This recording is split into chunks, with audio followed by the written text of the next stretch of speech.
குச்சியை வெட்டிக்கிட்டு வந்து போட்டு உக்காந்துருக்கோம். கண்ணு தெரிஞ்சிச்சா தெரியல. இந்த ஓட்டு கேட்கும்போது அவ்வளோ கஷ்டப்பட்டுருக்கோப்பா நாங்கள். இந்த லைட்டில் ஒரு 1/2 மணி நேரம் எரியும்.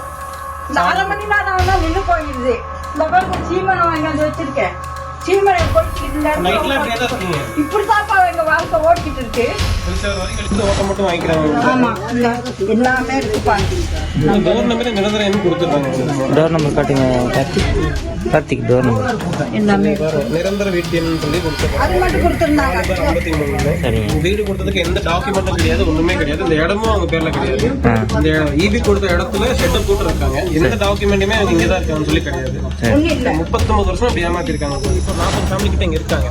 தொடர்ச்சியா 39 வருஷமா இவங்களுக்கு வீடு கட்டி தரேன், எல்லாம் பண்ணி தரேன், கரண்ட் தரேன்னு சொல்லி இப்போ வரைக்கும் அவங்களுக்கு இன்னைக்கு 2025 ஆச்சு. இந்த நூற்றாண்டுல கூட அவங்களுக்கு இப்போ கூட கரண்ட் இல்லாம ஒரு தகர ஷெட்ல, இது ஈபியோட லேண்ட்னு சொல்றாங்க. அது என்ன சட்ட சிக்கல்ஸ் அதை நம்ம ஆராயணும்.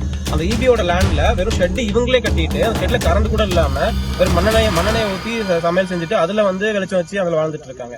எங்க வாக்கு செலுத்துறாங்க, செலுத்தாம போறாங்க. அதுக்காக நாங்க வரல, மக்களுடைய அந்த வாழ்க்கைக்காக நிக்கிறோம். கட்டாயம் வந்து நாங்க ஜெயிச்சாலும் ஜெயிக்காட்டியும் இந்த மக்களுக்காக போராடி அடுத்த கட்டமா போராட்டங்களை முன்னெடுத்து கொஞ்ச நாட்கள்ல அவங்களுக்கு இங்க நிரந்தரமா அந்த மக்கள் இந்த மண்ணில் வாழ்றதுக்கான அடிப்படை அந்த வீடும் மின்சாரமும் கொண்டு வரதுக்கு எல்லா போராட்டமும் எடுப்போம். எங்க கட்சியோட தலைமை ஒருங்கிணைப்பாளர் அண்ணன் சிந்தமரன் சீமான் கிட்ட அந்த தகவலை நாங்க அடுத்தபடி எடுத்து செல்வோம். அந்த மக்களுக்காக குரல் கொடுக்குற அளவுக்கு நாங்க அந்த மக்களுக்காக பண்ணி கொடுக்குறோம். கட்டாயம் வந்து இத்தனை ஆண்டுகள் அவங்க செய்ய மாட்டாங்க. திமுக அதிமுக அவங்க வாக்கை மட்டும் தான் வாங்கி மட்டும் தான் போயிட்டாங்க தவிர வாழ்க்கைக்காக அவங்க நிக்கல. ஆனா நாம் தமிழர் கட்சி இந்த மக்களுக்காக நிக்கிறோம். அவங்க மக்களுக்காக தொடர்ச்சியா நின்று நாங்க அடுத்த போராட்டங்கள் எடுத்து அவங்களுக்கு வீடும் சரி மின்சாரம் சரி கிடைக்கிறதுக்கான எல்லா வழியும் செஞ்சு கொடுப்போம் அப்படின்னு நாம் தமிழர் கட்சி நாங்க தெரிவிச்சுக்கிறோம். நன்றி.